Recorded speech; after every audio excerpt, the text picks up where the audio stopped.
Hello everyone, welcome to my Ujjain series video. और मैं इस वीडियो में आप लोगों को दिखाऊंगी कि किस तरह से मैंने उज्जैन में महाकाल की दर्शन की और उसके बाद किस तरह से मैंने भस्म आरती देखा, वो भी पहली बार। तो यहाँ सबसे पहले मैं अपने होटल में तैयार होने के बाद, जो कि मैं रात के 12 बजे मैंने स्नान करा था, और उसके बाद मैं अच्छे से रेडी होके, क्योंकि हमें 2 बजे तक वहाँ पहुँचना था भस्म आरती के लिए। सुबह 4 बजे जो पट है, मतलब एंट्री के लिए, वो क्लोज़ कर दी जाती है, क्योंकि 4 बजे के बाद भस्म आरती और महाकाल का श्रृंगार होता है, तो इस वजह से।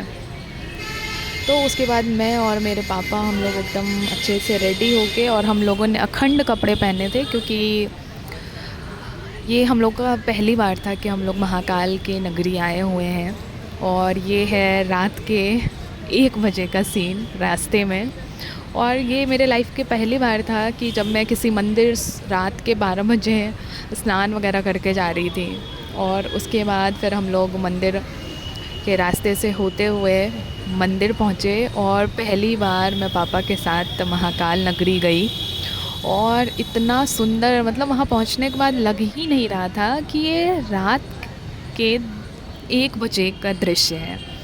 उसके बाद हम लोग अच्छे से वहाँ पे एंट्री के लिए गए, जिसके लिए कुछ कुछ चीज़ें हमें साथ कैरी करनी थी, जिसमें कि हमारा आधार कार्ड या कोई भी आपका लाइक पहचान पत्र या कुछ भी, ड्राइवरी लाइसेंस भी चल जाएगी। और उसके बाद जो मेरे अंकल थे, उन्होंने पहले से ही रजिस्ट्रेशन करा रखा था भस्म आरती के लिए, क्योंकि वो आपको पहले से ही करवाना होता है, वरना आपको एंट्री नहीं दी जाती है अगर आपके पास वो रिसिप्ट नहीं है कि आज के दिन का जो स्लॉट है आपने रजिस्टर करवाया है भस्म आरती के लिए। तो यहाँ हम लोग महाकाल के नगरी पहुँच गए। हम लोग गेट नंबर 4 से हम लोगों ने एंट्री करा था। और इसके बाद ये है भारत माता मंदिर, जो कि वहीं मतलब महाकाल के कॉरिडोर में ही बनी हुई है। उसके बाद हम लोग आराम से चलते हुए जा रहे थे एंट्री गेट के लिए, जहाँ पे हमें सारे चीज़ें दिखानी थी और रजिस्ट्रेशन वाले फॉर्म भी सबमिट करनी थी। उसके बाद एक चीज़ और थी कि वहाँ पे जो भस्म आरती के लिए है, आपको फ़ोन लेके जाना अलाउड नहीं है।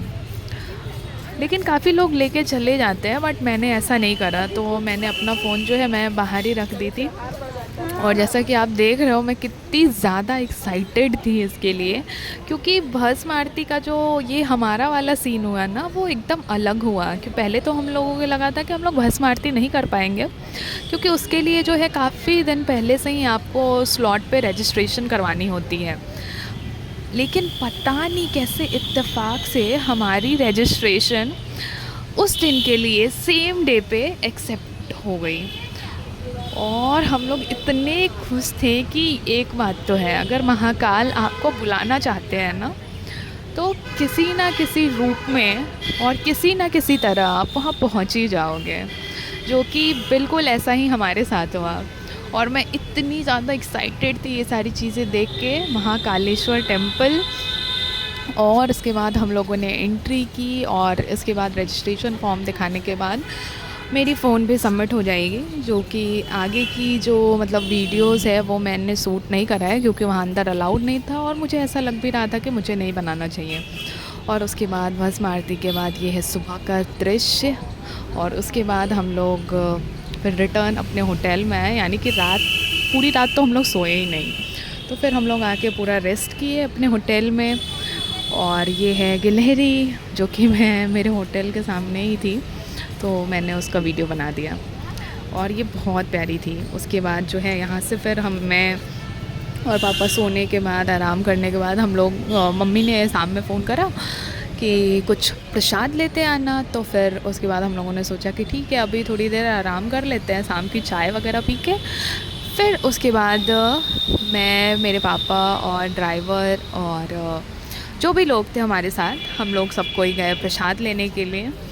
और वहाँ पे जाके हम लोगों ने सबके लिए प्रसाद लिए, जो भी हमारे नोन थे, जिन्हें पता था कि हम लोग यहाँ महाकाल के मंदिर आए थे, तो उनके लिए हमें कुछ लेके भी जाना था यहाँ से। और हम लोगों ने कुछ 1-2 भगवान जी की मूर्तियाँ ली, क्योंकि कुछ यादें होनी चाहिए ना आपके पास, जब आप कहीं से वापस जाते हो, कि हाँ एक टाइम था जब मैं यहाँ गई थी। घूमने के लिए या किसी और वजह से ही।